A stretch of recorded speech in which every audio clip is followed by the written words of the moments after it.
नमस्कार, मैं हूं आपके साथ कीर्ति सिंह। आइए रुक करते हैं फटाफट खबरों की ओर। भारत देश में कई धर्मों के लोग रहते हैं और ये सभी आपसी भाईचारे और मिलजुल कर सभी त्योहार मनाते हैं। जैसे ईद उल अजहा यानी बकरीद को ही ले लीजिए। मुस्लिम समुदाय में हर साल मनाए जाने वाला ये त्योहार काफी उत्साह और जोश के साथ मनाया जाता है। इस दिन लोग नमाज पढ़ते हैं, अपनों से गले मिलते हैं और अपनों को प्यार देते हैं। संसद भवन के जिस कमरे में कभी भाजपा के दिग्गज नेता और देश के प्रधानमंत्री अटल बिहारी वाजपेयी बैठते थे, उस कमरे में अब भाजपा अध्यक्ष जेपी नड्डा बैठेंगे। यह कमरा अब जेपी नड्डा को आवंटित कर दिया गया है। इस कक्ष का इस्तेमाल लाल कृष्ण आडवाणी भी कर चुके हैं। इस कमरे से आडवाणी और वाजपेयी की नेम प्लेट हटा ली गई है।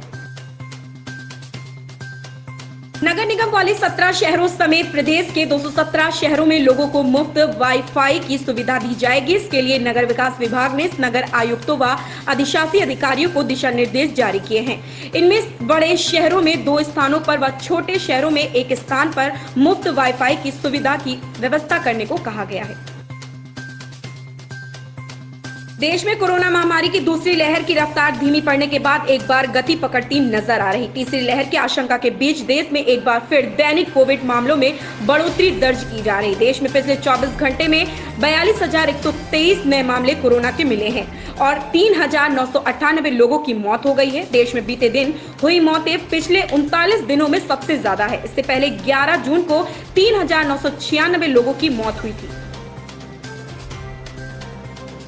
महाविकास अघाड़ी सरकार में जारी खींचतान और विवाद थमने का नाम नहीं ले रहा। गठबंधन की सरकार में साथ होने के बावजूद महाराष्ट्र में स्थानीय निकाय चुनाव कांग्रेस अकेले लड़ेगी। कांग्रेस प्रदेश अध्यक्ष नाना पटोले ने बयान देकर सभी को चौंका दिया है। नाना पटोले ने बुधवार को कहा है कि इसके लिए कांग्रेस नेता राहुल गांधी ने राज्य में पार्टी के भविष्य के लिए एक मास्टर प्लान प्रस्तावित किया है। उन्होंने कहा है कि महाविकास अघाड़ी एमवीए के तहत गठबंधन की सरकार में होने के बावजूद कांग्रेस अकेले ही स्थानीय चुनाव लड़ेगी।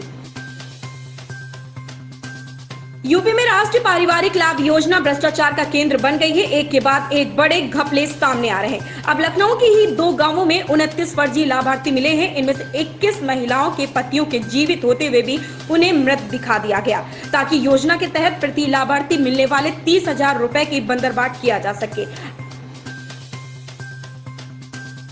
इलाहाबाद हाईकोर्ट की लखनऊ पीठ ने मंगलवार को वाहनों के साइलेंसर में तब्दीली कर तेज आवाज मामले का स्वयं संज्ञान लेकर वाहनों से होने वाली ध्वनि प्रदूषण को सख्ती से रोकने का आदेश संबंधित अफसरों को दिया है। कोर्ट ने परिवहन व गृह विभाग के प्रमुख सचिवों, पुलिस महानिदेशक, डीजीपी, राज्य प्रदूषण नियंत्रण बोर्ड, एसपीसीबी के चेयरमैन समेत पुलिस उपायुक्त, डीसीपी यातायात लखनऊ से 10 अगस्त को कृत कार्रवाई की रिपोर्ट तलब की गई है।